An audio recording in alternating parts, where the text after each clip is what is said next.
Assalamualaikum warahmatullahi wabarakatuh. Sampurasun. Wilujeng enjing sadayana. Kumaha daramang? Alhamdulillahnya urang masih keneh dipaparin kesehatan ku Allah Subhanahu wa taala sareng yuswa anu barokah. Amin. Dina dinten ayeuna urang bade diajar deui basa Sunda.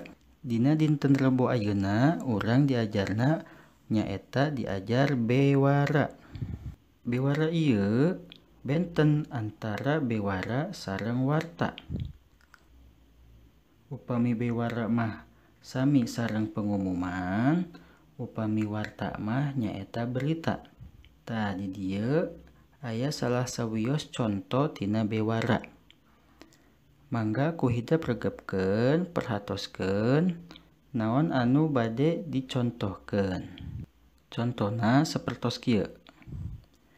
Assalamualaikum warahmatullahi wabarakatuh. Kasadaya murid kelas 4 SD Sindang Kasih kaping 8 November 2007 kedah nyandak tutuwuhan kanggo dipelak di pekarangan sakola.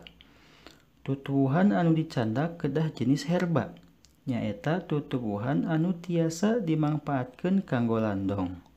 Tong hilap unggal murid kedah dongkap ka sakola langkung awal supados henteu ngaganggu kana kagiatan diajarna. Hatur nuhun kana perhatosanana. Wassalamualaikum warahmatullahi wabarakatuh. Atas nami pupuhu kelas 4A SD Sindang Kasih atau Ibrahim. Tah eta tina salah sawios contoh bewara. Hidup oge tiasa ngadamel hiji bewara. Tah di dieu aya hiji pancen, aya tugas kangge hidup sadayana. Tugasna nyaeta hidup ngajieun hiji bewara yen di lembur hidup teh rek ngayakeun hiji kagiatan. Kagiatanna nyaeta gotong royong atawa kerja bakti. Jadi tiap warga mawa pakakasna sewang-sewangan. Tugasna teh nyaeta di lembur hidup rek ngayakeun kegiatan gotong royong.